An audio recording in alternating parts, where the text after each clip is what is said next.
You have not been abandoned. Though the outer world may shout in echoes of misfortune, though circumstances may rise like waves to drown your certainty, you stand untouched at the center of divine stillness. There is a place within you where no bad luck can enter, a sanctuary before time, before the appearance of failure, where you are whole, where you are the cause, not the effect. And even now, especially now, this sanctuary is opening again. You are not here to fix fate. You are here to remember. You wrote it. Most live as though at the mercy of chance, seeking signs in the wind, blaming stars or strangers, forgetting they are the very breath behind the wind itself. They call it bad luck when the harvest arrives bitter, not realizing the seed was sown in fear and watered with belief in power outside themselves. But you, something in you is stirring now. A deeper knowing, ancient and familiar, is returning to the surface. And it is this: nothing comes to you uninvited. Not one shadow nor blessing, not one delay nor delight, arrives without first being summoned by the assumptions you cradle in silence. To reverse what appears as misfortune is not a battle, but a remembrance. It is not about struggle or rituals, or effort. It is a turning inward, a soft but absolute shift in awareness. The world you see is the mirror, not the master, and the mirror has no choice but to reflect the gaze you bring to it. You do not need to know how it will change, only that it already has. The moment you feel the truth of your new assumption, the tide turns, unseen but irrevocable. Imagine this: you walk into a room where the lights are off. You fumble, you trip, you curse the darkness, but none of this changes the fact that the switch is within arm's reach. The darkness is not an enemy. It is simply waiting for you to remember the light. And now you begin to see, bad luck is only sustained forgetfulness. It is the prolonged dream of separation. The moment you imagine you are subject to anything but your own inner movement. But the instant you turn within, the instant you dare to feel that all things are working in your favor, you release the command into the deep. This is the prayer, not words, not pleading, but assumption. It is the silent agreement with what you desire, spoken not with lips, but within a knowing. You assume the end you wish were true, and you rest in it, not as hope, but as fact, not as someday, but as now. And though the outer may still echo the past for a time, it is no longer law. The old forms may still appear for a season, but they are ghosts walking in a land where the sun has already risen. You do not wrestle with them. You do not fear their shadows. You simply hold to your assumption, knowing it is already fulfilled. Feel this: you are no longer the beggar outside the gates. You are the king who forgot his crown, waking again to his dominion. You are not seeking mercy. You are giving commands, not to others, but to the self within that shapes all things. Every bad turn reverses not by chance, but by this prayer of remembrance. There is no delay in God. The delay is only in belief, in doubting your own power, in hesitating at the threshold of assumption. But as you stand now in this stillness, as you dare to feel what it is like to already have what you once chased, the world begins to bend around your inner word. What you feel as real becomes real. This is not theory. This is law. The law of assumption is no respecter of persons, only of states. And the state you now occupy, the inner conviction you are allowing to bloom within, this is what reshapes the path. Notice what shifts in you as you hear this. The weight lifts, the confusion calms, the silence deepens. That is not imagination. That is creation. That is prayer. The real kind, the only kind. But what if the past still haunts you? What if the memory of failure or loss clings like smoke, clouding your vision of the new? What if you believe the damage is too deep, the pattern too old? This brings us to the most sacred reversal of all, the mystery hidden inside the very idea of the past. And as that question lingers in the quiet, what if the past still whispers its sorrow into the chambers of your now? You begin to feel a deeper truth unfolding. The past is not fixed. It is not stone. It is memory softened by meaning, and meaning is shaped by the hand that holds it. You do not need to fight the past to be free of it. You only need to revise your relationship to it. This is where the most miraculous prayer begins. Not with new words, but with a new gaze. You do not reverse bad luck by running from what has been, but by returning to it with different eyes. The moment you revise how you see a moment, that moment is no longer the same. Its roots untangle from your present, and the fruit it once bore withers into unreality. You have that power. You always have. What the world calls unchangeable, imagination calls reborn. What they say is fate, you now see as fiction, for there is no timeline more powerful than the one you are willing to believe. And the moment you assume a different outcome, even for something long buried, it bends the branches of your now. Feel that your past does not bind you, your memory of it does, and memory, like all appearances, is clay in the hands of assumption. You are not doomed by what was, you are the dreamer, who forgot they were dreaming. And now, softly, gently, you are waking. Close your eyes and enter again, that moment you thought defined you, the one you believed cursed you. But this time, do not bring your fear, bring your authority, bring the love that sees all things as possible. Enter the scene not as victim, but as author. Change even one thread, one word, one outcome, and watch how the story ripples across time. You do not need to tell anyone. You do not need to prove it happened. You only need to feel that it did. That is enough.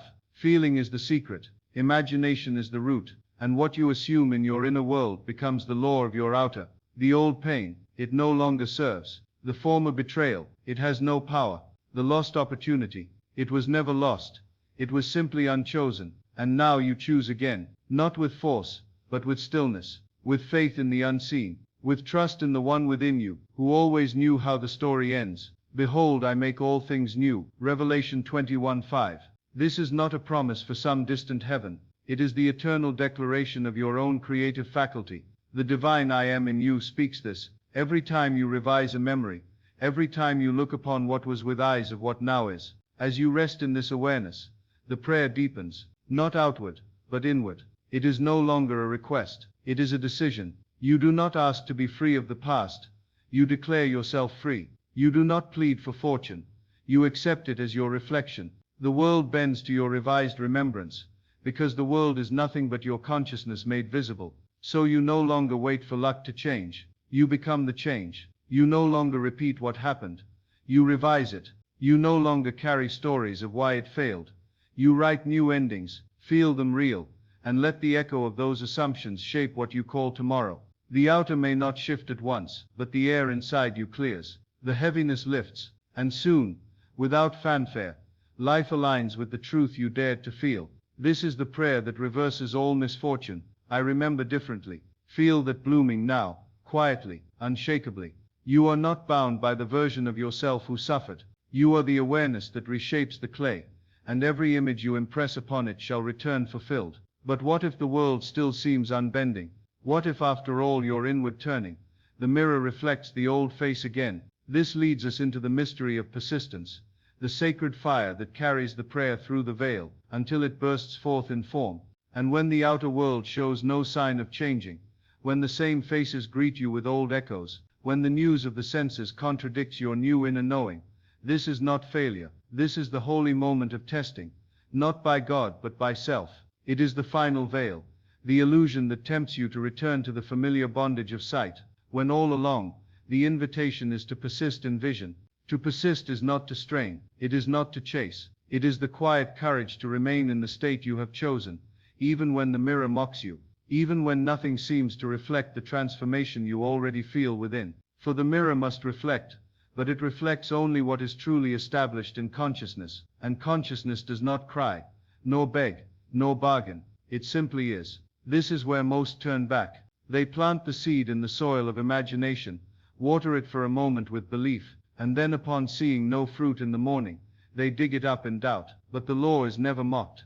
What is sown in assumption will rise in form, if only you do not disturb its roots with unbelief. The delay is not denial, it is gestation. It is the sacred silence before the blossom, the pause before the unveiling. You are learning now to rest in the unseen. You are becoming fluent in the language of feeling, and feeling once assumed is destiny. Not because the world decides, but because you have already decided within. There is no greater prayer than the one sustained beyond the noise of circumstances, the one you hold in the stillness, again and again, not as hope, but as fact. Feel this now, breathe it in. You have already reversed the tide. The seed has taken. You have imagined the end. You have revised the memory. You have assumed the outcome. Now you dwell in it, not in wish but in being. This is what it means to live in the end. You walk, speak, rest and dream from the reality that once seemed distant. And as you do, the world must bend.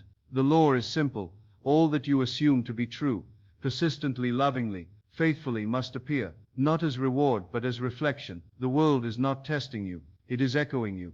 And so if it still whispers of bad fortune, listen not with fear, but with compassion, for it is only showing you what you once believed, and now you are believing something new. I will not leave you comfortless, I will come to you. John 14:18. This is not a voice from the clouds, it is the whisper of your own divine imagination, assuring you that the reality you have claimed is not a fantasy, it is a promise, and that promise is already being fulfilled in silence. So you remain, you feel the wish fulfilled, not for a moment, but as your dwelling place. You do not visit it in meditation, and abandon it in the day. You live there, you make it your temple, you return to it when fear tries to speak again, and you answer not with argument, but with embodiment. You do not fight the old thoughts, you ignore them, you rise above them by simply being the new man, the new woman, the one who knows it is already done. What you persist in feeling must crystallize. This is not persuasion, this is divine law, and the prayer that reverses bad luck is not prayed once,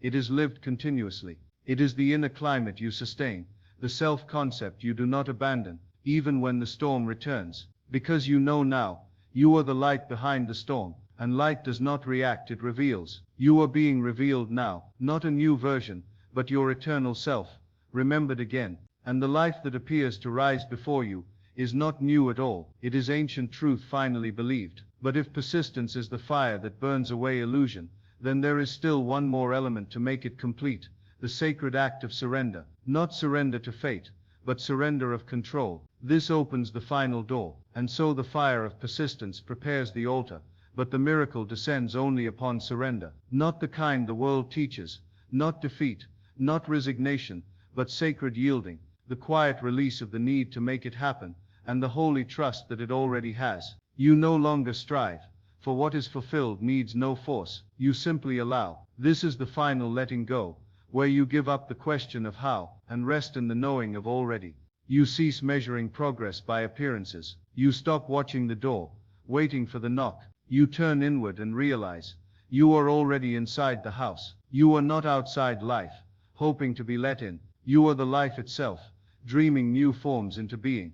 To surrender is not to be passive, it is to be still in power, it is to stop interfering with the unfolding of your assumption. The moment you drop the weight of when will it come, the unseen begins to move in silence, the roots deepen, the bloom nears, the world responds not to your efforts, but to your resting place. And when you rest in the feeling of the wish fulfilled, the work is done, the prayer has already been answered. But can you accept that before your eyes confirm it? Can you feel its truth without evidence? This is surrender, it is the final act of creation, receiving without resistance. So much of what is called bad luck is only the echo of resistance, subtle fears, mental objections, old stories, carried like sacred burdens, but now you are putting them down, not by effort, but by remembrance. You were never meant to carry the burden of manifestation that belongs to the deeper self, the I am, the true imagination, the divine within you, that finishes what it begins. And so you enter the Sabbath, that inner posture of quiet assurance. You no longer dig, you no longer push, you no longer strive, you declare, and you rest, you assume, and you abide, you feel the end, and you let the means take care of themselves. This is not inaction, this is divine receptivity. Your entire being becomes a vessel for the unseen to pour itself into form. You become the open gate, the fertile soil, the mirror turned upward toward the light. It is written, stand still, and see the salvation of the Lord. Exodus 14:13. Stillness is not stagnation, it is spiritual poise. It is the heart that has no more questions, because it already knows. It is the mind no longer split between doubt and hope, but resting in the unity of fulfillment. Feel that now, the stillness beneath thought, the silence behind the desire, that is where it lives. The answer, the reversal, the new song, it already exists within you, not as potential, but as present, and your surrender is what allows it to appear. You do not surrender to circumstance, you do not surrender to delay, you surrender to the truth that it is done,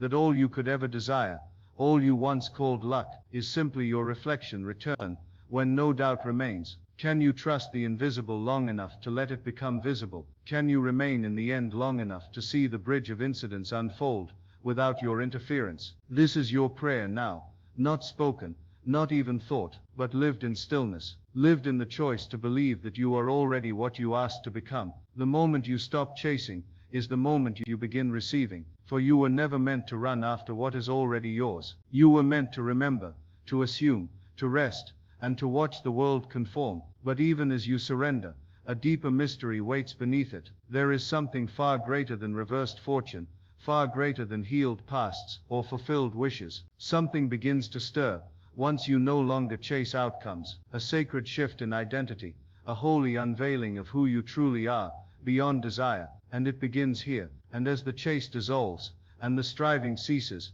something deeper begins to awaken, a soft unveiling behind the desire itself. You thought you wanted change, you thought you wanted luck to turn, but now, in the stillness of surrender, you begin to feel the true yearning beneath all other yearnings, to remember who you are. The outer desire was always a symbol, a thread leading you home, the reversal of misfortune, the answered prayer, the new beginning. These were never about getting, but about being, about shedding the illusion of separation, and returning to the root of all power. You were not here to fix a life. You were here to awaken from the belief that you were ever broken. This is the hidden treasure, the pearl of great price, that behind every wish is not just a thing, but a self longing to be known. And the moment you stop chasing outcomes, the real revelation begins. You are not the one waiting for a blessing. You are the blessing. You are not the seeker. You are the source. In that quiet, you begin to feel it. You are not the one pleading for divine help.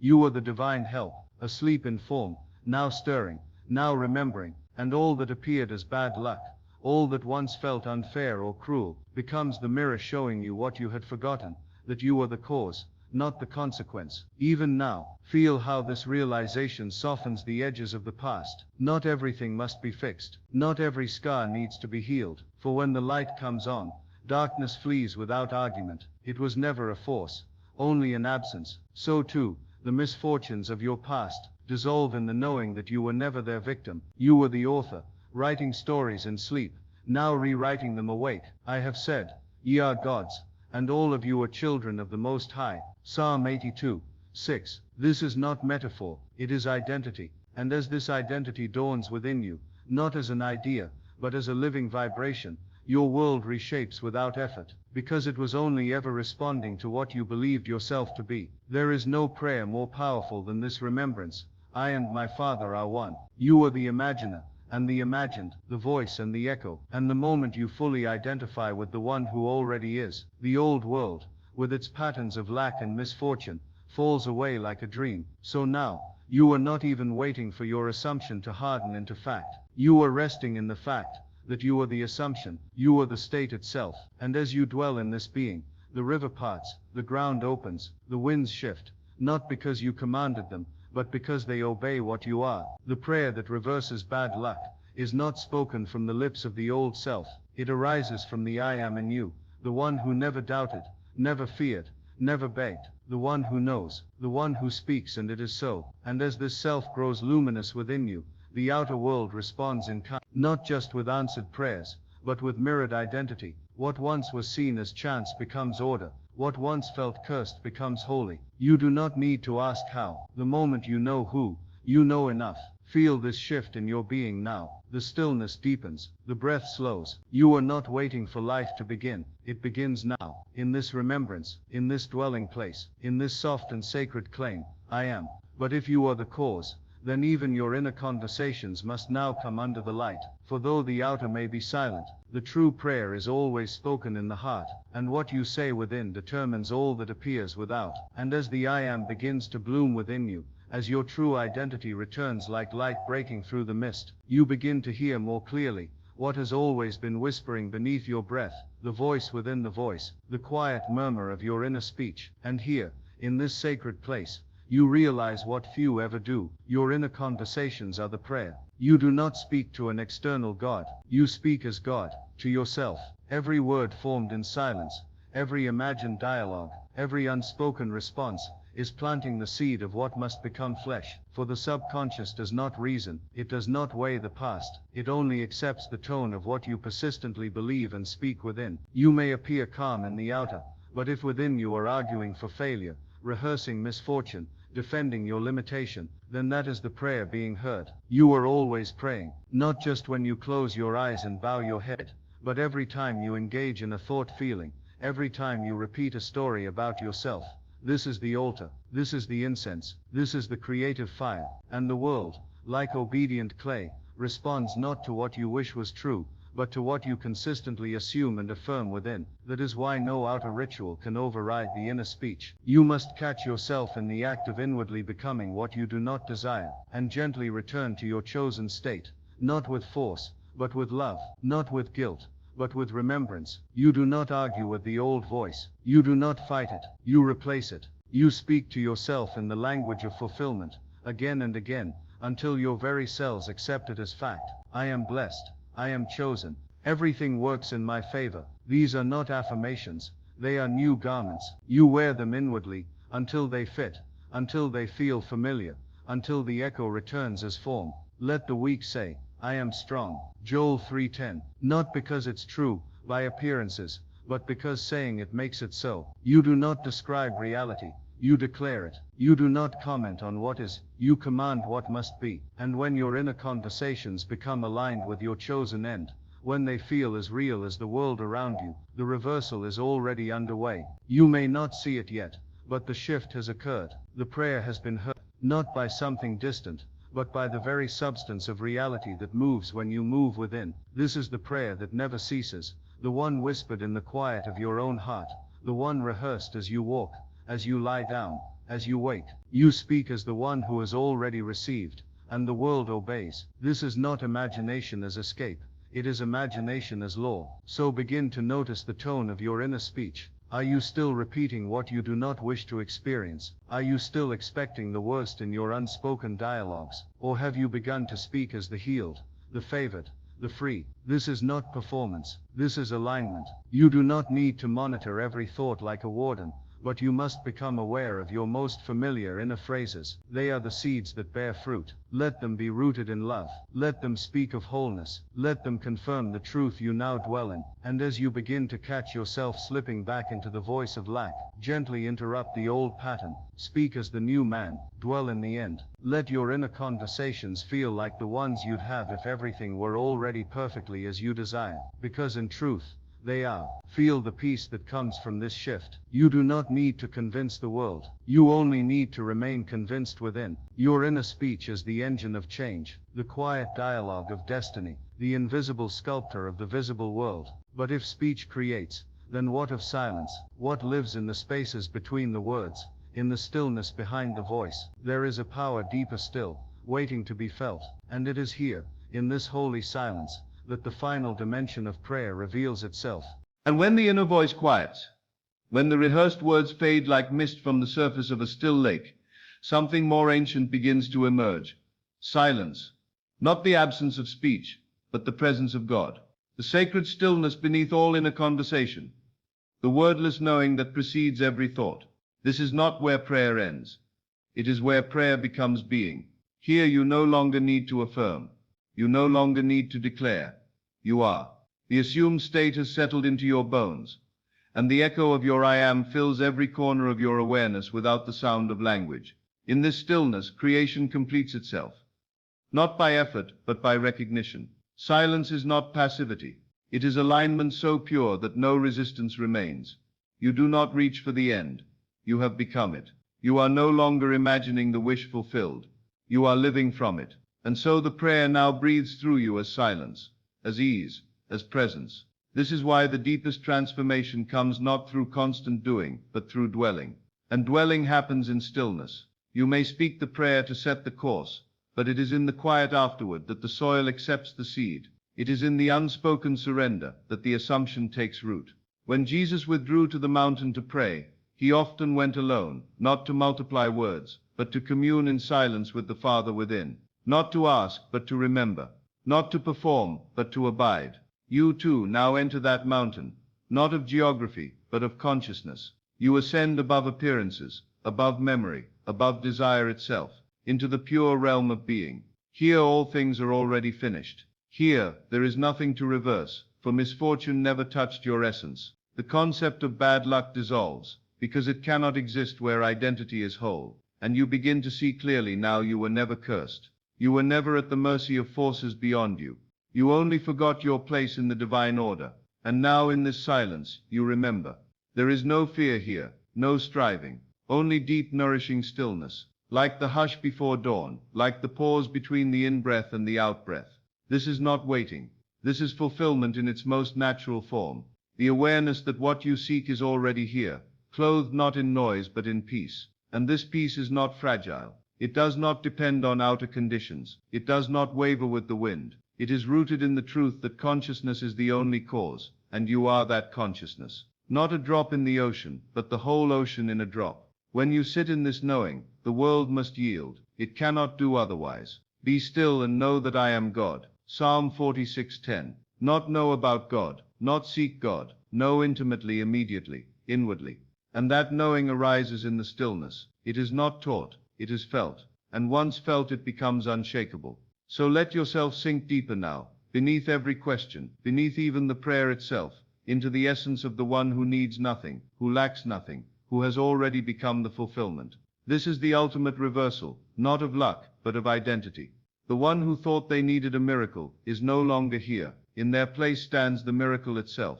And from this place, when you do speak again, your words carry weight, not as tools of hope, but as declarations of being. You speak from fullness. You move from wholeness. The world conforms not out of obedience, but out of resonance. Feel the beauty of this sacred rhythm. Assume, persist, surrender, and then be still. Let the stillness wash over you now, like warm light through stained glass, revealing what has always been holy. But even in this stillness, something else begins to shimmer just beyond the edge of awareness, a divine paradox, waiting to be touched. For what if the very thing you once called bad luck was the door? And as that quiet paradox glimmers on the edge of your knowing, you begin to sense it, not with the mind, but with something deeper. What if what you once called misfortune was never meant to hurt you, but to awaken you? What if the seeming curse was the call, the detour, the delay, the loss? Not a punishment, but a turning, a sacred signal, a holy invitation cloaked in shadows. The mind resists this at first, for it was taught to divide life into good and bad, fortune and failure. But consciousness sees no opposites. It only sees awareness expanding, deepening, returning. And sometimes the soul, asleep in comfort, must be stirred by discomfort, not to suffer, but to wake. What you called bad luck may have been the disguised mercy that redirected your gaze inward. The unanswered prayer that led you back to your creative center, the closed door that revealed the kingdom within. And though it hurt then, now you see the thread of gold running through it all, not in hindsight, but in revelation. This is the true reversal, not merely the changing of conditions, but the transformation of meaning. For meaning is everything, and once you change the meaning of what was, you change the momentum of what is. Your past becomes your ally, your story, your scripture. You no longer see yourself as one who endured misfortune, but as one who walked through fire and found light. And now the fire burns not to destroy you, but to forge you, to dissolve the false self, to purify the assumptions that no longer serve, and to leave only the gold of awareness. Every misstep now becomes a symbol, every so-called setback, a setup for awakening. You begin to feel grateful for what once made you weep, not because it was easy, but because it revealed who you are. This is not a poetic reinterpretation, this is law. For consciousness shapes experience, and when you revise the meaning of your past, you revise the blueprint of your now. You are not bound by events, you are bound only by how you interpret them. And the moment you shift that lens, the entire landscape changes. Unto the pure all things are pure. Titus 1:15. Not because the things themselves change, but because perception is the only filter through which life is known. And the purified mind, the one washed in truth, sees through the veil of misfortune, and finds the seed of miracle. You are not here to be spared from pain. You are here to awaken through it. To recognize that nothing comes to break you, only to reflect what you still carry. And once you no longer carry it, the pattern dissolves. The story softens, and you walk free, not just in body, but in meaning. Now the old chapter becomes holy, the broken place becomes the altar, the lost becomes the womb of vision, and what was once your prison now becomes the proof of your resurrection, because you assumed a new identity, and the past had no choice but to bow before it. So rest here for a moment, in this beautiful reversal. Let your memory rearrange itself in light. Let even the darkest moment find its place in the design. You are not cursed. You were never unlucky. You were led to this moment, to this knowing, to this infinite now. And if even the pain had purpose, if even the misfortune had meaning, then what else in your life have you misunderstood? What other appearances are waiting to be re-seen through the eyes of assumption? There is still more to uncover, and a deeper door now begins to open. And as that deeper door begins to open, you feel the atmosphere within shifting again, softer yet more alive. You sense the presence of something you've always known, but never fully touched. A dimension beneath effort, beneath thought, where reality yields instantly to identity, where all appearances are malleable, because the self behind them is fluid, infinite, divine. This is not imagination as tool. This is imagination as origin. Not something you use, but something you are. The deeper door reveals this, that nothing is outside of consciousness. Not the world, not the people, not the patterns you've called luck. They are all within you, shaped and sustained by the state you occupy. And the state is not changed by circumstance. It is changed by assumption. You do not wait for things to improve so you can feel different. You feel differently, and things must follow. There is no delay in principle, only the illusion of delay created by fluctuating identity. So what is the state you live from now? Is it the state of one who is still trying to reverse misfortune, or one who knows there never was any? The difference is everything. For as long as you believe you are under luck, you will live as though tossed by it. But when you realize that what the world calls luck is only the echo of state, you become unmoved, untroubled, deeply at peace. This is why you no longer pray from lack, but from fullness. You do not say, I hope I am favored. You say, I am the one who is always favored.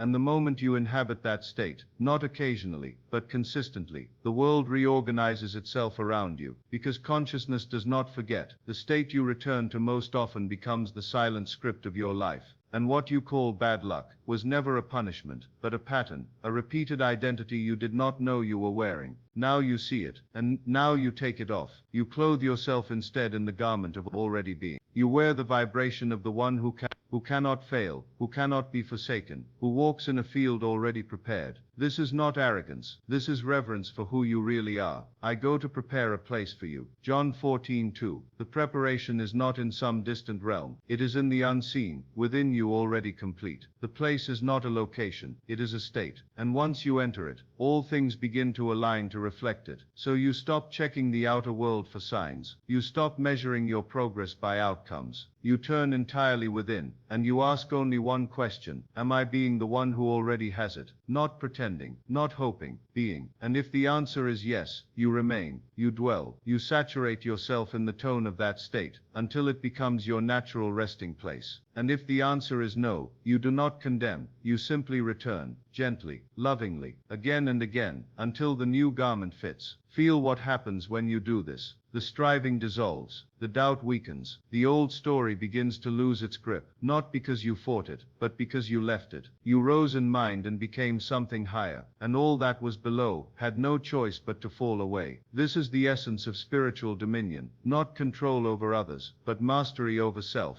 You no longer react to the world, you re-know yourself. And the world, being yourself outpictured, cannot help but obey. But what if you find yourself slipping again? What if the old voice creeps back in, subtle and familiar? What if you feel the pull of that former self, who believed in struggle, who believed in chance? Then comes the sacred art of returning, the gentle yet powerful practice that makes this new state not just a glimpse, but a dwelling place. And when the old voice whispers again, soft, familiar, persuasive, you do not panic, you do not resist, you simply return. That is the sacred art, the gentle homecoming, the holy rhythm of remembrance. You are not expected to never forget. You are only asked to remember again, and again, and again. For every return strengthens the state. Each homecoming deepens the roots. You are not failing when you slip into the old self. You are only being given another opportunity to choose the new one. The truth of who you are is not in question, only your willingness to dwell there. To return is not to start over. It is to re-enter the temple of your chosen identity. The door is never closed. It waits without judgment. The moment you turn within and feel the reality of your desire fulfilled, the veil lifts. The world need not shift for your state to change, but once your state is established, the world cannot help but follow. So you catch yourself in the moment you begin to expect disappointment, the moment you rehearse misfortune, the moment you think as the one who is not yet chosen, and without resistance, without drama, you shift, you pause, you breathe, you feel the end again. You return not with effort, but with ease. You do not argue with the old assumptions. You do not beg them to leave. You replace them. You close your eyes if you must, and you re-embody the state of the one who has already received. You remember the tone, the inner atmosphere. You return to the feeling of yes, and if you cannot feel it at once, you do not despair. You sit with stillness until it softens you. You speak softly within. I remember.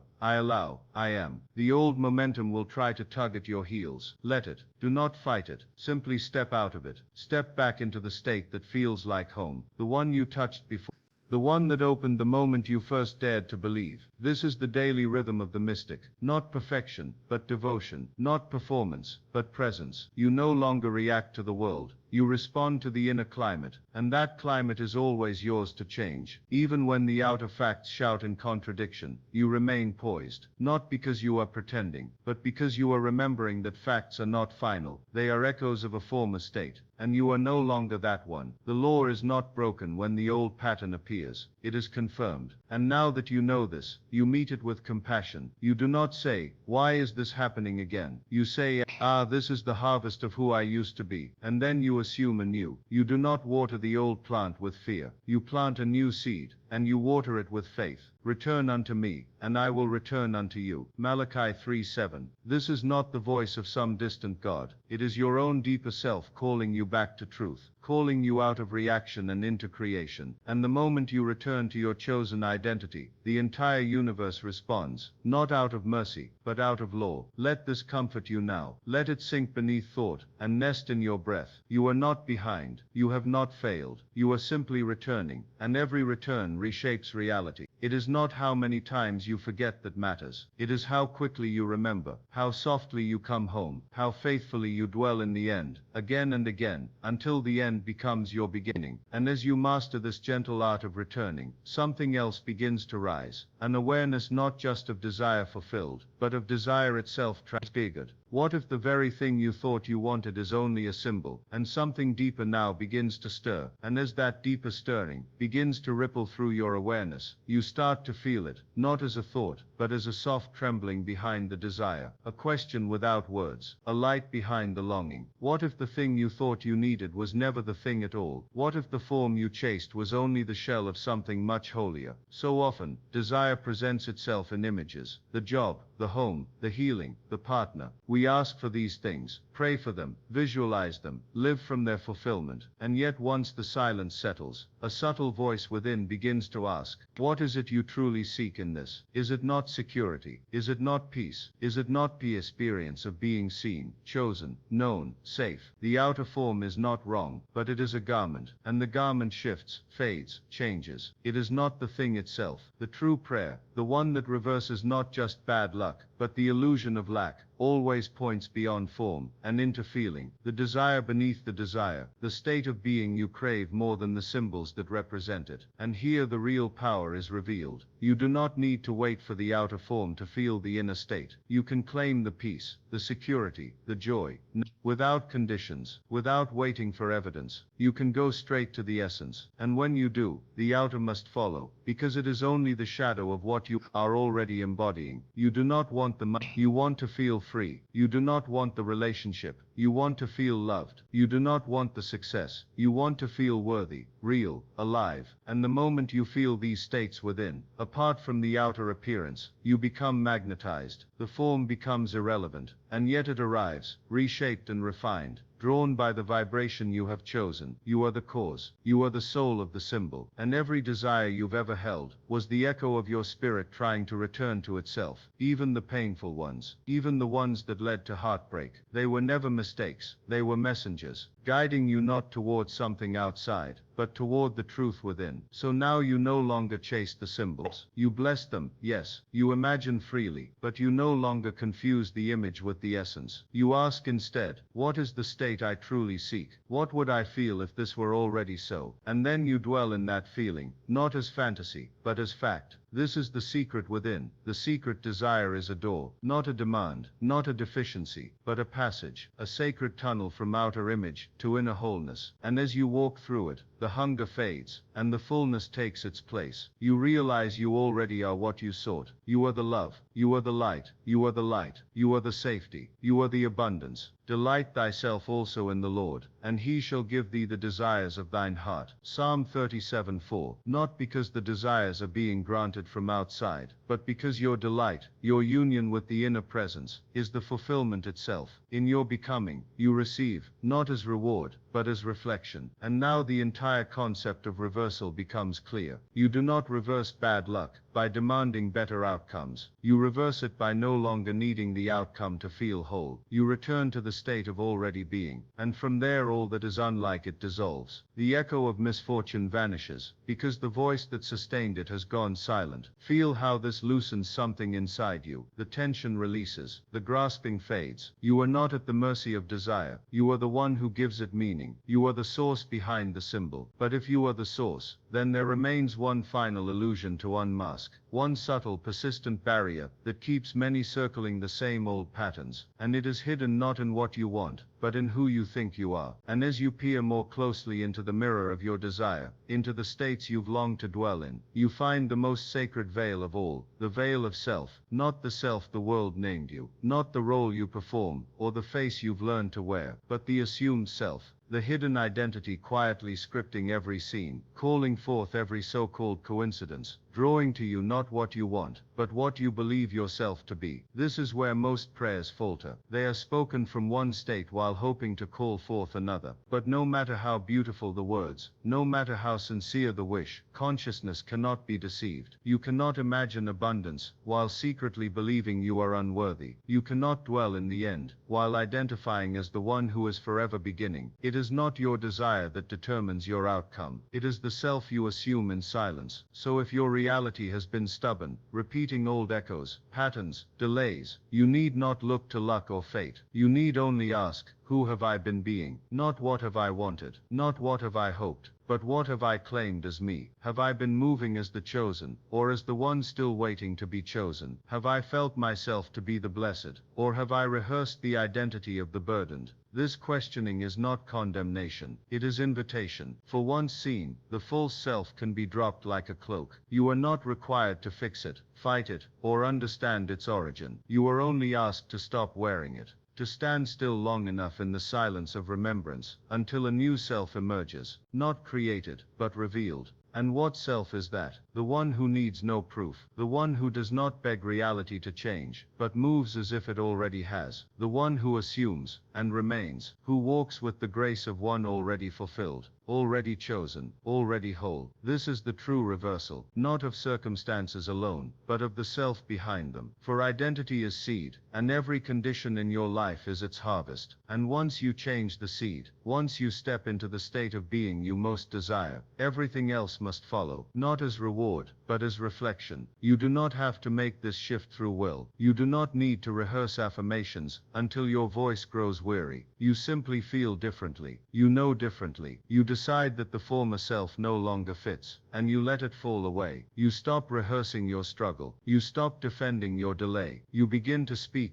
move and breathe as the one who already is. And the world, ever faithful, rearranges itself to match. For as he thinketh in his heart, so is he. Proverbs 23:7. But it is not only thought, it is identity. The deep and silent assumption of this is who I am. That is the origin of all prayer, and that is the source of all so-called luck. So if you wish to reverse your fortune, you must reverse your self-concept, not by denying the past, but by releasing the story you've told about it. Not by fixing the outer, but by stepping fully into the inner. You are not the rejected one. You are not the forgotten. You are not the unlucky soul stumbling through broken doors. You are the light behind the door. You are the one who has always received, always guided, always held. Feel that version of you now, not someday, now. Close your eyes to the appearances that once ruled you, and open your inner eye to the only truth that matters. I am already the one I was seeking. Breathe as them, move as them, rest as them. Let the self you used to be dissolve like mist in morning light, and with every breath, feel the new garment settling around you, not put on from the outside, but arising from within. But if you are now living as the one who already has, then something else must be confronted, something sacred and immense. How will you treat reality when you no longer fear it?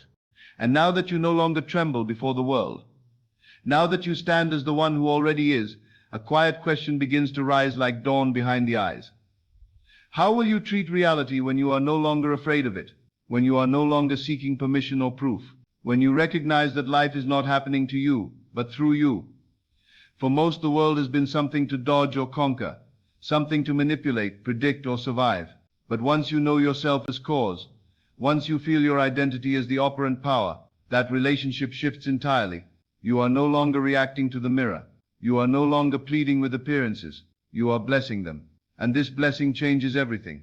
You begin to walk through life with holy softness, not because you are small, but because you are no longer at war, no longer defending a version of yourself that needed evidence. You move with peace, because the outcome is no longer in question.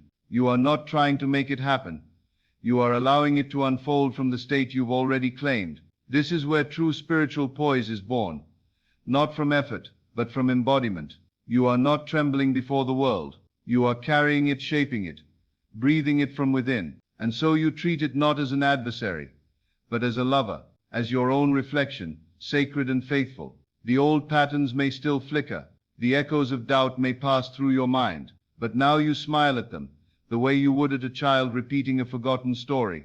You do not believe them anymore. They hold no power over the one who has remembered their place. I have overcome the world. John 16:33. Not by defeating it, but by transcending the illusion that it was ever separate, ever against you. You overcome it by knowing it as yourself, and so you no longer curse conditions. You revise them gently. You do not resent the past. You bless it into new meaning. You no longer avoid contrast. You use it as a portal. You are no longer reacting from lack. You are responding from fullness. Every moment becomes a canvas. Every encounter, a mirror. Every delay, a question from life asking, are you still being the one who knows this is done? And when the answer is yes, the scene obeys. There is a stillness in you now that does not flinch, a presence that watches the waves without losing the depth beneath. You are no longer reaching for the shore. You are the shore. You do not beg the wind to shift. You know it will, because your inner climate has changed. Even the language of reversal begins to fade here, because nothing needs reversing once the root assumption has changed. You are not correcting luck. You are dissolving the belief that luck was ever real. You no longer pray for fortune. You walk as the one through whom fortune flows. You do not fear the outer world, because you no longer believe it has the first word. It is always following, always responding, always sculpting itself around the posture of your inner eye. And now that eye is steady. It no longer blinks at illusion. It no longer doubts what it has claimed. It sees what is real, and what is real is what you assume. Let this knowing rest in your breath. Let it settle in your chest. You no longer need to protect yourself from life. You only need to remain loyal to your new self. That loyalty is the final gate, and beyond it, something unexpected begins to rise. Not just peace, not just manifestation, but joy, effortless, radiant joy. The joy of one who remembers that all of this is a dream, and they are the dreamer. And as the dreamer stirs within you, as the veil thins and the world softens into something almost weightless, you begin to feel the joy that does not depend on outcome, the joy that does not wait for conditions to agree. It is not the joy of acquisition, but of recognition, the joy of remembering that you have been dreaming all along, and now you are dreaming awake. This joy does not shout, it does not demand to be seen. It flows quietly through your being, like a stream moving through sunlit woods, untouched by whether the trees bloom or fall. It is the joy that arises when you realize I was never the character, I am the author. It is the relief of not needing to force anything, the laughter that comes when the tension drops, and you see how much effort you gave to shadows, how long you played beneath clouds that were only drawn by thought. You are no longer afraid of appearances, because you are no longer identified with them. You are the one who cast them, the one who decides what shall reflect. This is the joy of dominion, not control, but effortless causation, not the joy of getting, but of knowing that all flows from within, that the wellspring never dries, that the kingdom is here, and you are in it. The things you once called miracles begin to feel natural, not because you take them for granted, but because you finally understand their origin. They are not interruptions of law, they are law fulfilled, the law of assumption, of being, of identity. And once the new self is assumed, joy becomes your default rhythm, because nothing opposes you anymore. Not the world, not time, not memory. Even the past begins to sparkle with new meaning. You look back and see it all differently, not with regret, but with reverence. You see how every heartbreak was a hidden alignment, how every loss cleared the ground for something truer, not because pain is holy, but because consciousness makes all things holy when it claims dominion over them. So you let joy rise, not as an emotion you try to summon, but as a state you allow. It doesn't ask permission, it flows through the cracks of your resistance. It begins where struggle ends. You are not trying to reverse bad luck anymore. You are celebrating the fact that bad luck was only a label you gave to unclaimed power, and now that power is yours, not as a weapon, as a dance. Thou anointest my head with oil, my cup runneth over. Psalm 23:5. There is no shortage in joy. It multiplies as you rest in it. It spills into your life, not because of circumstance, but because you have become the one who knows it cannot be lost. This is the natural state of the fulfilled prayer. Joy that precedes the manifestation. Joy that is the manifestation. Joy that does not seek proof, because it is the proof, the evidence of your new self, the vibration of the one who no longer waits to feel free. Let it take root in your breath. Let it fill your silence. It is not loud, but it is unshakable, and through it, the final pieces begin to rearrange themselves without effort, not because you demanded, but because you remembered. But even in joy, a deeper mystery glows beneath the surface, one final veil to lift, one final question to dissolve. If all of this is dream, then who is the dreamer, and where does the dream end, or does it?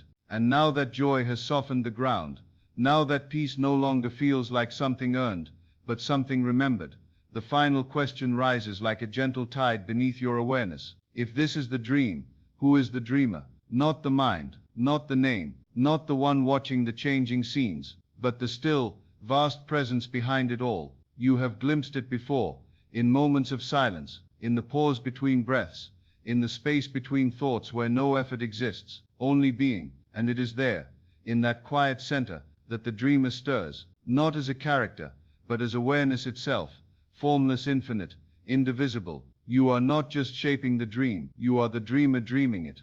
And the dreamer is not bound by the rules within the dream. The dreamer does not need to fix what appears, because it can imagine something new, not by striving, but by assuming, not by begging, but by being. This is where the old ideas of reversal dissolve completely. You no longer need to reverse anything, because from the perspective of the dreamer, there was never anything broken. What appeared as misfortune was simply a fragment of the dream imagined from a former state. And now, with new eyes, you see, it was always me, it was always mine, not mine to control, but mine to create, to reimagine, to feel into being. The outer world is not a fixed structure, it is the unfolding of state, and you, dreamer, are the origin of state, the one being all. This is the highest prayer, not words, not emotion, not even vision, but recognition. You remember yourself, you step behind the image, and into the I am, before name, before form,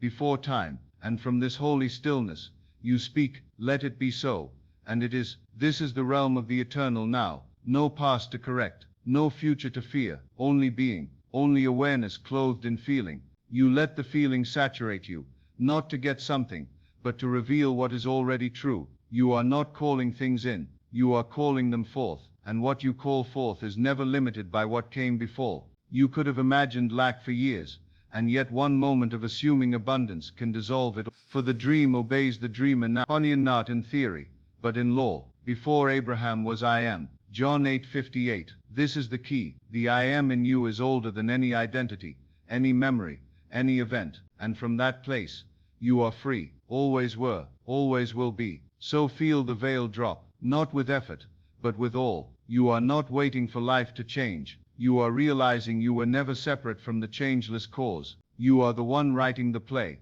stepping into character, and then waking up mid-scene to remember, I wrote this, I can write something new, and you do. You begin again, not as someone needing rescue, but as someone returning to authorship. You do not fear the appearance of old patterns. You do not flinch when shadows rise. You simply shift within, and the dream bends. But now, having remembered who you are, the most delicate responsibility arises, the sacred care of assumption. For once you know you are dreaming awake, every feeling becomes a seed, and what you plant now must come to bloom. And now that you know you are the dreamer, now that you stand behind the veil, with eyes unclouded, there comes a still, sacred awareness. Everything you assume, every feeling you allow to settle into stillness, takes root, not someday, not if, but immediately, in the unseen, and from that unseen, it must bloom. This is why the care of assumption becomes holy, not fearful, not rigid, but reverent. For you understand now, that what you feel to be true within yourself, is not a fleeting thought, it is law, it is command, it is cause, and the world, like fertile earth, does not question the seed, it only grows what is given. So you become watchful, not with anxiety, but with peace. You notice not just the words you say, but the mood you dwell in, the tone you carry, when no one is watching, the feeling behind your silence, because now you know, these are the prayers that shape the dream. You do not fear your thoughts, but you no longer neglect them either. You understand that a moment of inner contradiction, if persisted in, becomes reality, and so you pause, you listen inward, and you assume again, not because you must fix something, but because you've remembered your role as gardener of the inner world. Assumption is not effort, it is being. It is choosing to live from the end, not as wishful thinking, but as the only truth worth inhabiting. You are not waiting for the feeling to come to you, you are wearing it, even now, and in wearing it, you create conditions that reflect it. This is not a metaphor, it is law. According to your faith be it unto you. Matthew 9:29. And what is faith, if not sustained assumption, a conviction so steady, so inwardly real, that it no longer asks when or how, it simply is, and what is inwardly must become. Let this quiet your mind. You don't need to convince anyone, you don't need to wrestle with delay, you only need to return, again and again, to the assumption of the fulfilled desire, to the vibration of already being, to the sacred joy of knowing it is done. And even now, as you listen, as you feel the rhythm of truth returning to your breath, notice how the seed is already forming. You are not trying to believe, you are believing. You are not hoping to feel different, you are different, and the world is already shifting in response, not because you pushed, but because you remembered, because you assumed quietly, deeply, with the kind of knowing that cannot be undone. And if a moment arises, where doubt returns, where the past tries to speak again, you do not panic, you do not argue, you simply return. The care of assumption is not perfection, it is faithfulness, it is the choice to dwell in the end, even when appearances echo the old song. You walk past them, clothed in your new name. You no longer ask, will it happen? You ask, who am I being right now? And you choose again, lovingly, deliberately, from joy, not from need, because now, even need has been transformed. You do not need the thing, you only need the feeling of already having, and that feeling is always available. It is the fruit of your willingness to assume that what you desire is already yours, and always was. Let this settle now, let it deepen in you like rain, soaking into warm earth. You are not the victim of circumstances, you are the sower of states, and what you sow inwardly, you shall surely reap. But as this sacred responsibility grows within you, something else becomes clear. There is one final assumption that transcends even desire, an assumption so high, so complete, that all things are added unto it, without asking. And as the care of assumption matures into something effortless, something reverent, you begin to glimpse the highest summit, an assumption beyond effort, beyond specific desire, beyond the wish for reversal, an assumption so pure it carries all things within it, without needing to name them. It is not the belief that you will receive, but the quiet knowing that you already are. This is the final state, the assumption not of outcomes, but of union, not of manifestation, but of oneness. You assume yourself to be the divine, not as metaphor, not as philosophy, but as fact. as the silent eternal origin behind every scene, every form, every echo of prayer. You stop identifying as one who uses the law, you become the law, and when this knowing settles into your being, the world opens like a flower to the sun. You no longer ask what to imagine, you no longer question what to claim, you live in the state of fulfilled unity, and everything else aligns with ease. This is the assumption that transcends reversal, because here, there is nothing to reverse, no bad luck, no broken thread, no delay, only wholeness unfolding itself as life. You are not trying to fix the dream, you are recognizing yourself as the dreamer, who has never left the center. There is nothing you need to chase, no outer victory you must earn, because in this state, you realize all things are already yours, not someday, not if, but now, because you are one with the source of all that appears. The source was never outside, it was never above, it was within you as you, and you now live from that place, without striving, without asking, just being. Son, thou art ever with me, and all that I have is thine. Luke 15:31. You are not waiting for the inheritance, you are remembering it. You are not outside the kingdom, you are the one who built it, the one who dreamed it, the one who sustains it with every inner movement. And from this awareness, life becomes profoundly simple. You do not need to wrestle with details, you do not need to name every desire, you simply dwell in the highest state, that of unity with your Father, yourself, your I am, and from that state, you allow the form to take whatever shape it must. You trust it completely, you feel the truth before the form, and the form obeys. It may come as a new opportunity, a sudden healing, a release of something you clung to for too long, but it will come, because you have come home to the place where nothing is missing. This is the real secret. You do not need to understand the mechanics of every prayer, you only need to return to identity, you only need to become still, and know I am, and the moment you do, the reversal has already occurred, not because something changed outside, but because you remembered there was nothing outside to begin with. Even now, feel the truth humming through your breath. You are not a body trying to become, you are being itself aware, radiant, already fulfilled, and in this stillness, in this sacred center, a new kind of movement begins, not desire, but expression, not asking, but pouring forth, because the one who knows themselves as source, cannot help but overflow, and from that sacred stillness, from the realization that you are not the seeker, but the source, something even gentler begins to flow, a quiet pouring forth, not of desire, but of expression. You are no longer asking life to give, you are letting life through you, not to complete you, but because you are already whole. The one who knows themselves as the I am, does not pray to receive, they radiate, they assume the state of already having, not to get anything, but because it is simply true. It is the most natural state, like the sun giving warmth, not out of lack, but because it is warmth, like the rose blooming, not to be praised, but because it is bloom. And this now, is the final essence of the prayer, that reverses bad luck.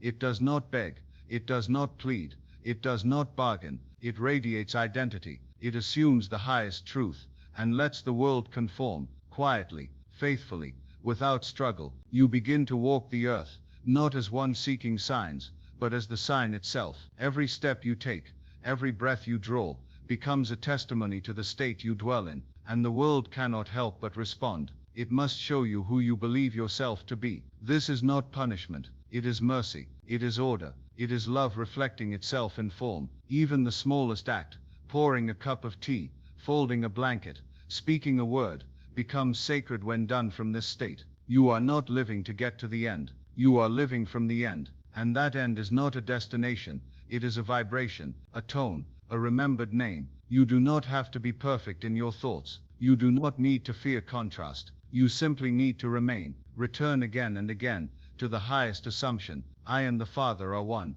I am not hoping for the blessing, I am the blessing. I do not wait for the shift, I am the shift. And from this living prayer, all things are added unto you, not as scattered gifts, but as natural extensions of the state you have claimed. You will not need to chase, you will not need to force, you will only need to stay faithful to the self you've remembered. And ye shall decree a thing, and it shall be established unto thee, and the light shall shine upon thy ways. Job 22:28. This is not promise in the future, it is principle in the now. You decree not with effort, but with being, not with shouting, but with stillness, not with fear, but with joy. The light that shines upon your path is not from above, it is from within, and the more faithfully you dwell in your chosen state, the more clearly the way unfolds, not because it was hidden, but because you were looking from the wrong place. Now you see, and you do not need to defend this knowing, you do not need to explain it. It is not a truth that demands belief, it is a truth that simply is, and as you move in it, you will find that others begin to reflect it back to you, not because you changed them, but because you changed the self from which they appear. There is no one to change but self, and the self is only ever your assumption, fluid, immediate, law-bound, and now you assume only what is worthy of your origin. Feel how effortless this becomes. You do not need to strain to stay in the new self, you only need to stop stepping out of it, and even when you do, you return gently, softly, without punishment, like waking from a shallow dream, into deeper truth. And yet in this deeper truth, something stirs still, something ancient, something final. For what if the prayer was never for change at all, but for remembrance? What if you were never here to alter fate, but to awaken eternity? And now the question no longer comes as a whisper. It rises like incense through the silence. What if you were never here to change the story, but to remember the author? What if the prayer was not to shift your fate, but to awaken from the dream of forgetting? The reversal then is not just of circumstance. It is of self, of identity, of origin. You are not becoming more powerful. You are remembering that you already are. You are not moving from lack to abundance. You are shedding the illusion that you were ever separate from abundance to begin with.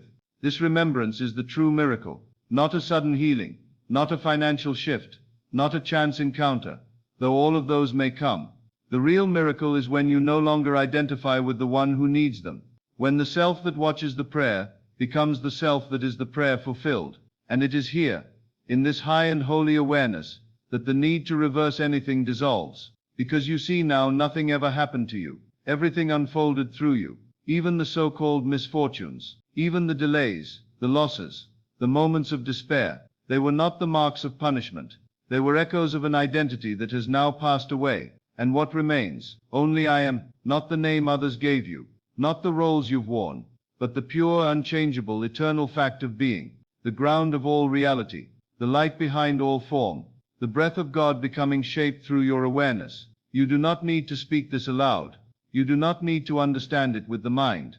You only need to feel it real. Let it sink beneath thought and settle into the marrow of your being. I am that I am.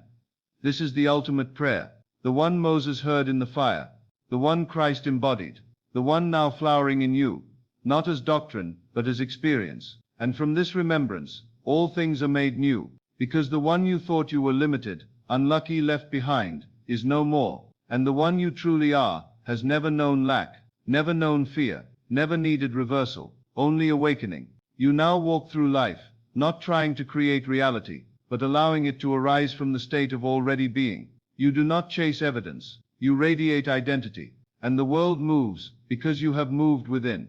This is why the prayer is never about asking, it is about assuming, it is about abiding, it is about resting so deeply in the feeling of the wish fulfilled, that the outer must dissolve into its image. Before they call, I will answer, and while they are yet speaking, I will hear. Isaiah 65:24. This is not future tense, it is now, it is always, it is the law of being, and you are one with it. So you no longer seek signs, you become the sign. You no longer count how many times you've returned to the end. You live there, permanently, naturally, as easily as breath.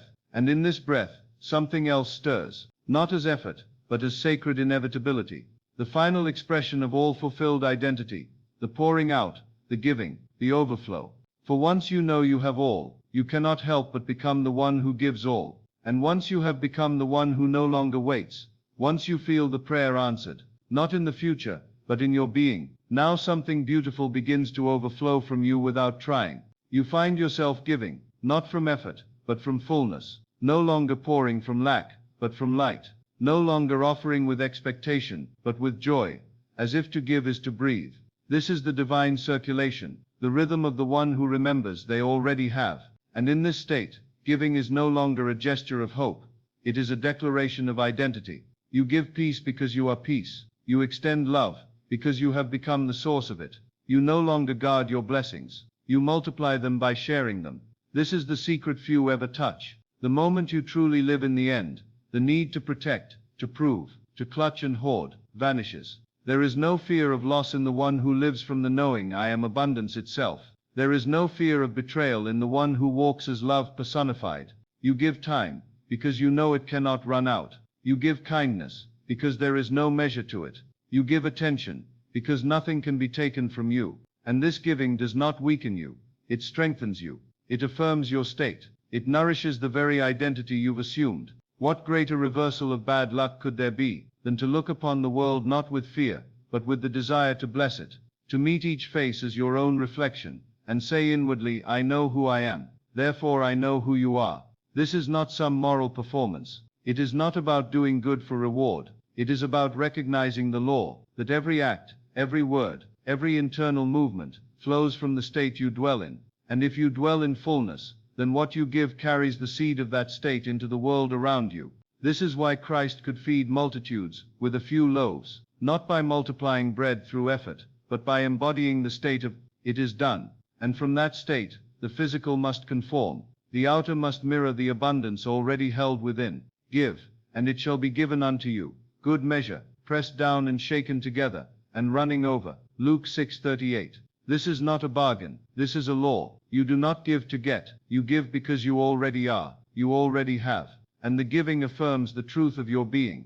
And even now, feel how natural it becomes. There is no strain in you anymore. No reaching. No grasping. You are not trying to prove anything. You are not convincing the world. You are expressing the truth you carry. And in that expression, the world bends. Not because you forced it, but because it recognized its source. You walk as the one who lives in the kingdom, not waiting for permission to enter, and so you open gates for others, not by telling them, but by being the vibration they've forgotten in themselves. You are not here to save anyone. You are here to remember so fully, so unwaveringly, that others begin to remember too, not because you changed them, but because your light revealed what was always inside them. And this is the final unfolding of the prayer, not a reversal of luck, but a revelation of truth. That nothing outside you had to change for you to be made whole. You only had to see from a higher place, and dwell there long enough for everything below it to rise. And yet as the giving flows and the dream reveals its holy design, a subtle presence stirs again, one last mystery, one final grace. What if none of this was about creating something new at all, but simply about waking up to what's already here? And now the final veil shimmers, thin as breath, soft as light resting on water, and as it parts, a deeper truth begins to settle into your being. What if there was never anything to fix, never anything lost? What if the entire journey, through doubt, through delay, through what you once called misfortune, was not a path towards something new, but an awakening to what was always here? Creation is finished. The truth is not waiting to be made, it is waiting to be seen. The prayer does not create reality, it opens your eyes to it. The wish fulfilled is not built, it is remembered. You are not calling something in from the distance. You are stepping into the awareness that you have never been without it. This is the final reversal, the one that undoes not just the appearance of bad luck, but the belief that you were ever outside of your good. The one that unravels not only fear, but separation. You are not calling heaven down, you are waking up in the middle of it. There is nothing left to chase now, nothing to wait for. You stand at the center of your own consciousness, and you see everything you thought you had to become, you already are. Everything you asked for has always been yours. It was not kept from you. You were kept from it by your own assumption that it was elsewhere, in some future moment, in some distant form. But you are not distant. You are here. And here is where the whole of your world begins. You are not standing at the edge of change. You are the change. And the moment you assume that everything you need is already within you, every outer condition must reflect it. Not because you forced it, but because you stopped resisting what already was. This is why the most powerful prayer is silence. The most powerful creation is acceptance. The most profound reversal is surrender, not to life as it was, but to life as it is. Now underneath every former belief, the kingdom of God cometh not with observation, for behold the kingdom of God is within you. Luke 17:20-21. It was never going to arrive. It was always waiting for you to see. So now you do not ask for signs. You realize you are surrounded by them. You do not cry for proof. You understand that reality was never outside your consciousness to begin with, and in that understanding, a great stillness returns. You are home, not because the world shifted, but because you did. You shifted out of forgetfulness and into remembrance. You shifted out of hoping and into knowing. And in that knowing, the entire landscape of your life reorients, not as a reward, but as a mirror. You no longer rehearse the old story of misfortune. It no longer belongs to you. It fades like fog beneath the sun of your awareness, and what remains is light, clarity, peace. You no longer pray for reversal. You dwell in the truth that you were never reversed. You were only dreaming, and now the dream becomes lucid. Now you walk it with presence. Now you move as one who knows their power, not to fix the past, but to give shape to the eternal now. And this is what the law was always revealing, that imagination is not a tool, it is God in motion, that assumption is not a method, it is the very act of creation, that your reality is not a result, it is your consciousness made visible. So now you turn inward, not to get, but to see, not to strive,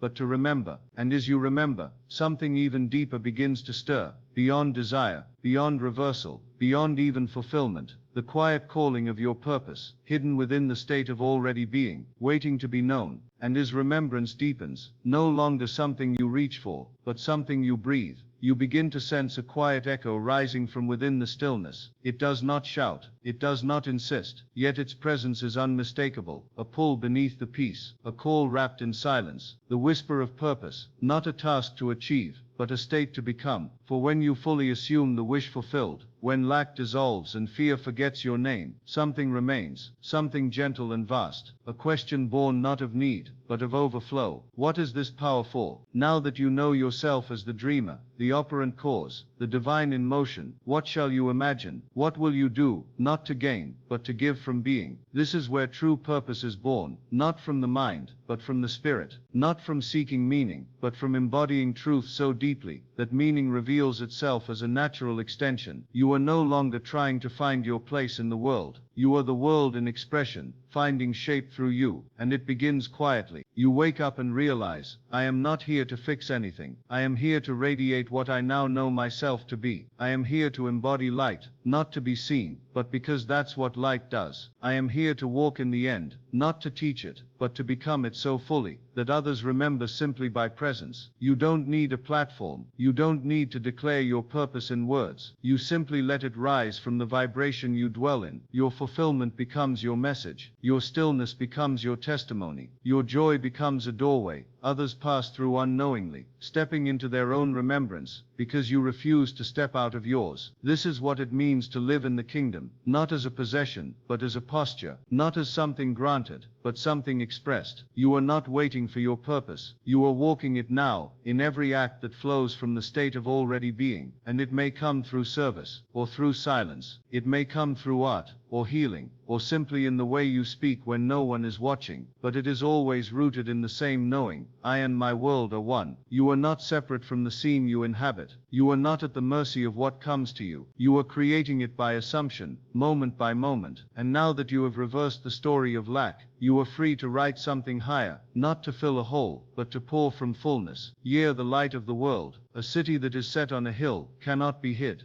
Matthew 5:14. This is not a command to shine. It is a revelation of what you are. You are the evidence of the unseen. You are the living prayer. You are the answered request of consciousness waking up to itself. And from that place, purpose flows, not as burden, but as breath, not as duty, but as delight. You do not need to ask what you're here to do. You only need to remain in the state of fulfillment, and let it speak through you, move through you, choose through you. You no longer fear the unknown, because you trust the state you carry. You no longer wonder what comes next, because you know it will match what you are now. And what you are now is peace, is wholeness, is the end fulfilled. And yet even in this completeness, something unexpected begins to rise, something even more expansive, more intimate, a sacred merging, where the lines between you and the divine dissolve, and all that remains is oneness felt, a unity so total, it makes the idea of separation a fading dream. And as the fading dream of separation dissolves into light, you feel yourself no longer walking toward unity, but resting in it, not reaching, not climbing, not grasping for the divine, but recognizing that the divine has always been you, not as concept, not as metaphor, but as felt presence.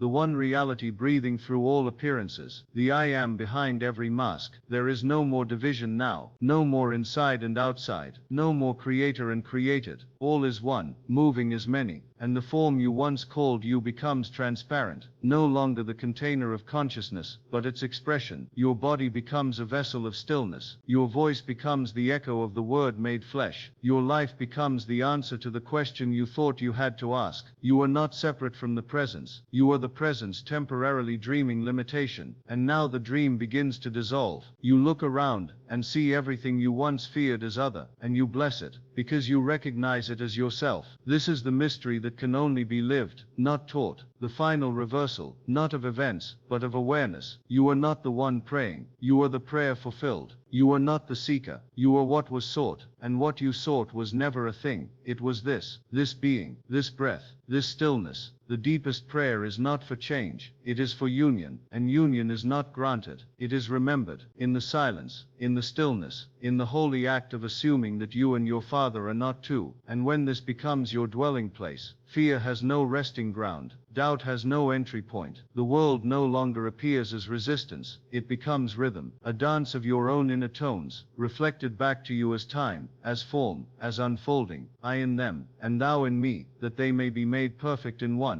John 17:23. This is not a poetic hope, it is the structure of being, and you are now beginning to live from that perfection, not by achieving it, but by assuming it, effortlessly, as your native state. What could bad luck mean now, to one who knows they are the dreamer? How could misfortune exist for one who sees all things as self in motion? Even shadows become sacred, even interruptions become invitations. You bless all that comes, because you know nothing comes uninvited, nothing appears apart from your assumed identity, and now that identity is union itself. You do not need to protect this truth, you do not need to argue for it, you simply abide. You let your life speak it silently, powerfully, like fragrance from a hidden garden, and as you walk everything bends to your state, not because you demand it, but because it must. Feel the weightlessness of this, the release. You are no longer bound to outcomes. You are not dependent on circumstances. You do not ask for proof. You recognize it in every breath, every reflection, every step. You move not from desire, but from delight. You do not wait for signs. You are the sign. You are the light that no longer seeks direction because it knows its own source. And in this sacred stillness, something opens even wider than unity, something that holds all within it, yet is not contained by any of it. A presence so intimate, so infinite, that it cannot be named, only felt as the deepest I am, expanding without edge, without end, calling you, not forward, but inward still, into the heart of all hearts, where only love remains. And as you are drawn inward still, beyond the thought of self, beyond the form of desire, what remains is not a figure, not an image, not even a voice, but love. Not love as the world names it, but the original vibration, the foundation of all being. It does not arise from you, it is you, and everything you have ever wanted was merely the longing to return to it, to rest in it, to know yourself as it. This love asks for nothing, it seeks no outcome, it has no opposite, it is the only power that does not move, it simply is, and from it all things flow. And now you realize, it was never about changing your luck, it was about remembering that the essence of who you are could never be touched by luck at all. It was always love. Even the desire for reversal was a sacred thread, leading you back to this, to the knowing that you were never abandoned,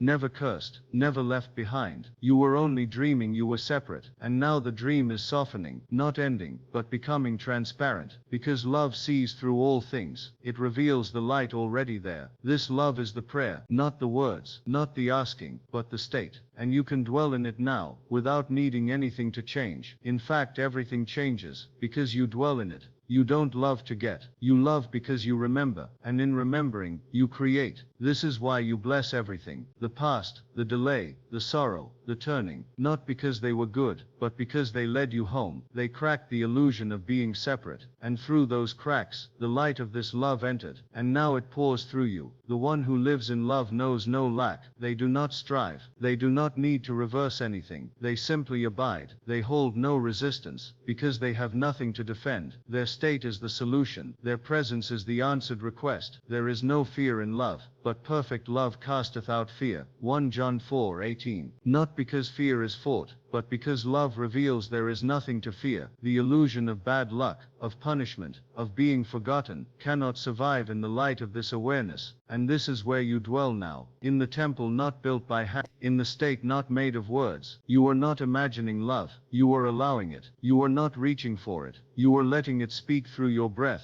your gaze, your very being. You do not need to hold this love tightly. It is not something that can leave. It is your origin, your name. It is the resting place beyond all questions, the answer that appears before the need. And now you begin to live as it. You move as it. You speak only what love would say, not from effort, but from remembrance. You let your world be shaped not by past assumptions, but by the vibration of this moment, this now, this stillness. You are not here to prove that love works. You are here to be the proof, to walk in the unseen assurance that nothing is missing, that nothing ever was. And yet as this love becomes your natural breath, something begins to shimmer once more, not above, not beyond, but deep within. A final invitation whispered through the silence, asking only this: now that you remember, will you choose to remain? And as that question lingers in the hush, will you choose to remain? A holy pause opens in your awareness. For it is one thing to glimpse the truth in a moment of silence, but another to abide in it, to stay when the winds rise again. And yet the power to remain has always been yours. Remain not in the circumstance, not in the memory, not in the wish. Remain in the state, in the assumption of fulfillment, in the knowing that what you accept within must appear without, as surely as morning follows night. This is the dwelling place of those who no longer strive, but simply are. And from that being all things are added. To remain in the state of the wish fulfilled is not to ignore the world, it is to transfigure it. It is to see through the appearance and let the inner conviction reorder the outer form. You are not reacting to what is, you are revealing what always has been, in the realm of the unseen, now clothed in time. It is easy to touch the state briefly, to feel a moment of peace or clarity, and then drift. But you are being invited now to rest in it, to make it your secret place, not to visit it in prayer, but to live from it without ceasing, to walk in the atmosphere of answered desire until it is no longer desire at all, but identity. This is the true prayer, the silent knowing that carries you through moments without speaking a word. You enter a room, and your state speaks louder than sound. You are no longer wondering if it will happen. You are no longer measuring the world for signs. You have become the sign. The evidence is within, and that is enough. He that dwelleth in the secret place of the Most High shall abide under the shadow of the Almighty. Psalm 91:1. This dwelling is not a location, it is a state of consciousness, and you dwell in it not through effort, but through decision, a gentle, unwavering assumption that what you have imagined is real. And if the world seems unchanged, you do not flinch, you do not waver. You know that your inner world is law, that what you persist in inwardly must yield itself in form. For consciousness is the only cause, and assumption is the only seed. So you water it with faith, you protect it with silence, you nurture it with your attention. You no longer feed the old story, no longer speak of bad luck, delay or opposition. You are loyal to your end, you are faithful to your unseen truth, and in that fidelity, your world bends. Not through force, not through will, but through resonance. Everything begins to move, drawn like iron to magnet, shaped by the gravity of your inner state. People, timing, events, all rearranged to reflect the consciousness you will not depart from. You become still, not because nothing is happening, but because you know everything is. Beneath the surface, the prayer is already answered, the reversal already set in motion, the seed already breaking open in silence. You are no longer waiting for the shift. You are the shift. You carry it with you like fragrance, like light. You do not need to convince anyone. You do not even need to explain it to yourself. You remain, and that is enough. And in this sacred remaining, something more ancient than time begins to rise within you. Not another desire, not another goal, but a deep knowing that you have always been the one you were waiting for. And perhaps now, you are ready to walk as that knowing, not once, not sometimes, but always. And if now you are ready to walk as that knowing, then let the old footsteps fall away. Let the path behind you blur like mist, for it carried only the echo of who you once believed yourself to be. You are no longer that one who sought signs, who begged the skies for favor, who thought misfortune meant abandonment. That version of you has served its purpose. Its hunger brought you to remembrance. And now remembrance becomes embodiment. You begin to move differently. Not faster, not louder, but deeper. Each word becomes a ripple from the still waters of your assumption. You no longer ask, what should I do? But rather, what would one who knows this do now? For you have passed from hope to identity. You no longer visit the end, you dwell in it. This is not arrogance, it is humility in its truest form. To claim the end is not to boast, it is to agree with God. It is to say yes to the image already complete within the mind of the I Am.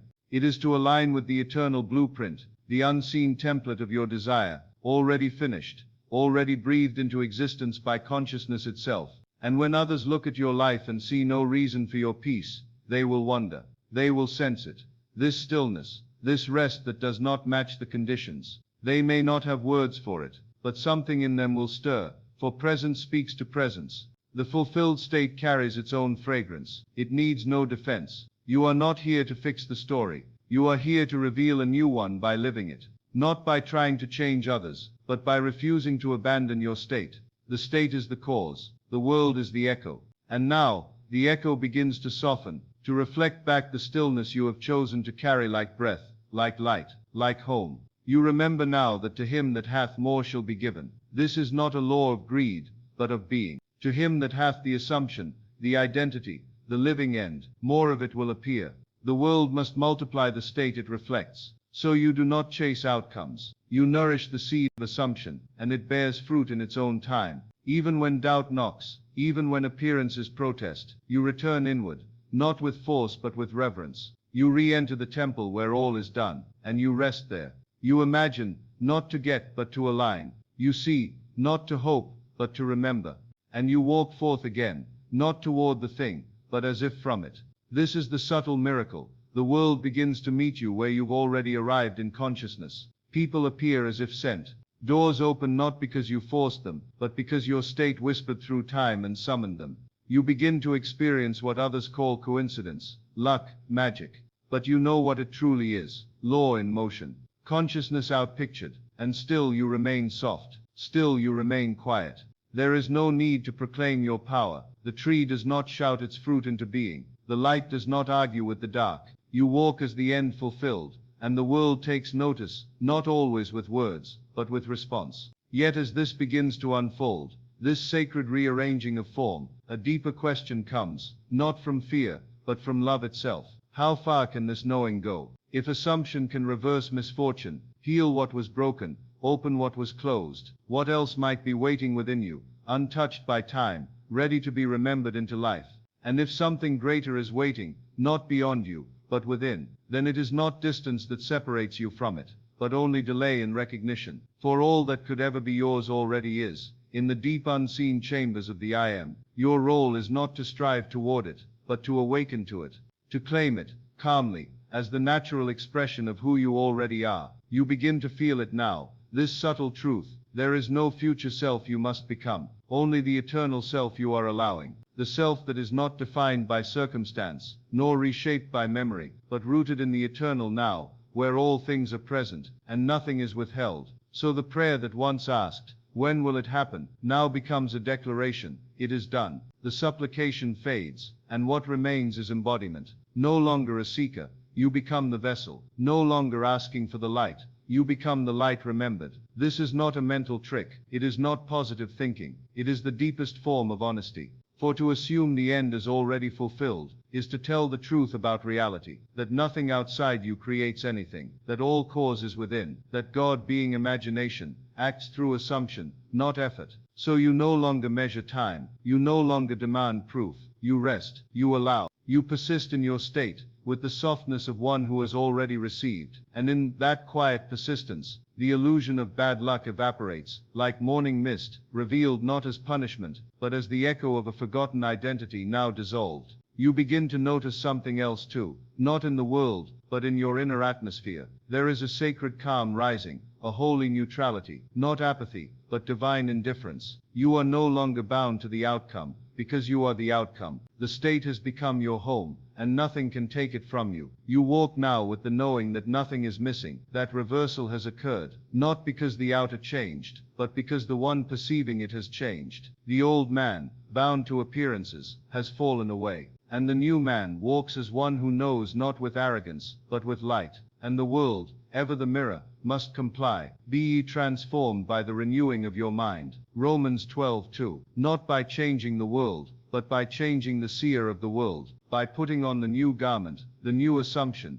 the new identity, and wearing it, without question, without pause. And as this new garment clings more closely to your being, a deeper peace begins to settle. You are no longer rehearsing the end, you are living from it. It has become your tone, your undercurrent, your default. And this is the secret few understand. True transformation feels inevitable. It feels as if nothing could prevent it. Not because of fate, but because the seed has taken root in the soil of certainty. And nothing can stop what has already been accepted in full. So now, even when others speak of fear, misfortune, or impossibility, you remain still. You bless them inwardly. You hold to your state. You know that nothing they say can affect what you have become. For your assumption is your atmosphere, and your atmosphere is sacred. And this atmosphere begins to reach out, not only reshaping your world, but gently lifting others into remembrance as well, without preaching, without effort, just by the stillness of being. But there is one final veil, soft threshold, that invites only those who are willing to give up even the need to reverse, and simply become the one who never needed reversal to begin with.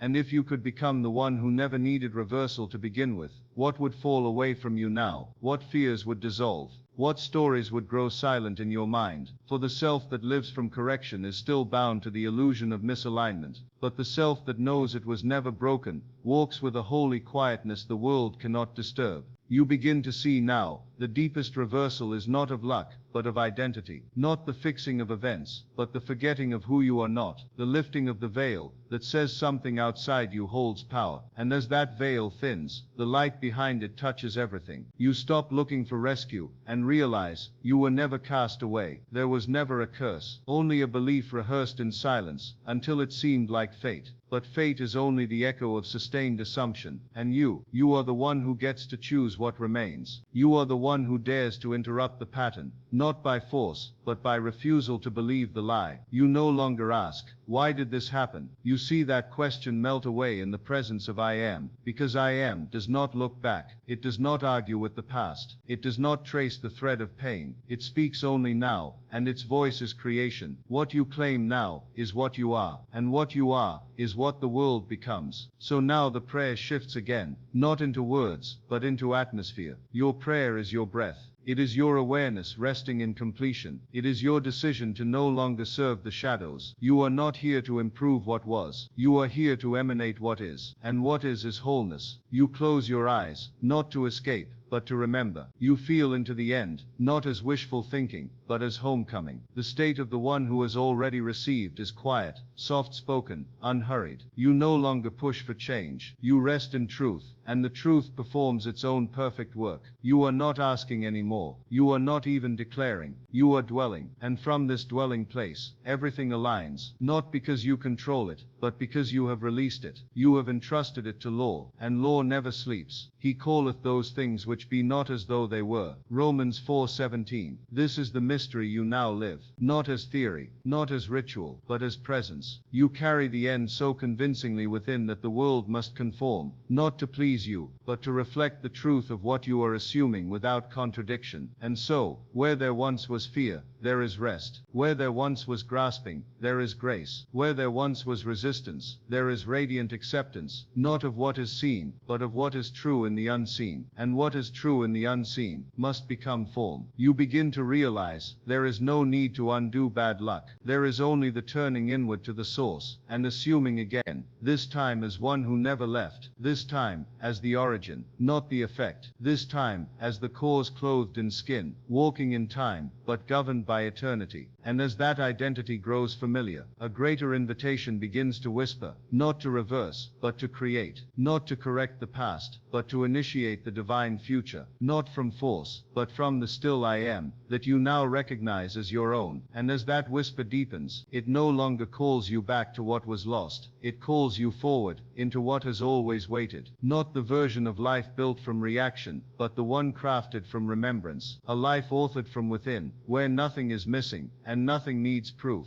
where you no longer rearrange the pieces of fate, but breathe forth the structure of fulfillment, effortlessly, from the center of I am. You begin to feel the holy power of this still place. There is no more desperation in your asking, no more tremble in your receiving. Instead, there is a sacred quiet, an ease that knows its word is seed, and that seed does not ask permission to bloom. Now the so-called misfortunes, the interruptions, the delays, the reversals, are seen with new eyes. They were never enemies. They were shadows pointing toward light. They existed only to press you back inward, into that secret chamber, where all is already finished. They called you to remember your authorship, and in that remembrance, they dissolve, not as punishment ending, but as illusion forgotten. For you cannot be both victim and creator. You cannot live by chance and by law. The moment you claim your identity as the one who assumes with certainty, you surrender your identity as the one who suffers by accident, and it is a holy exchange. The garment of misfortune falls away, and you put on the robe of the beloved, and that robe fits so naturally now. It clings not to ego, but to essence. It does not announce itself. It simply is. You walk in it through the days, not boasting of your inner work, but radiating the fragrance of one who has nothing to chase, nothing to fix, nothing to reverse. This is the great irony of the prayer that ends all bad luck. It is not a prayer of battle, but of surrender. Not the loud cry for change, but the quiet, knowing that change has already occurred in the invisible, and the visible has no choice but to bow. Before they call, I will answer, and while they are yet speaking, I will hear. Isaiah 65:24. This is the nature of God imagined rightly, not as distant ruler, but as your own consciousness, alert and responsive to the assumption carried in silence. So you no longer struggle against the tide. You walk as if carried. You assume your desire, and then you rest. You enter the Sabbath, not as a ritual, but as a state of being. The work is done. The manifestation is in motion, and your only task is to remain unmoved, regardless of what appears. Even now, as you listen in the still hours of night, you can feel this new posture taking hold, not bracing, but releasing, not forcing, but receiving. There is no fear in this room, no past to rewrite, only presence unfolding itself,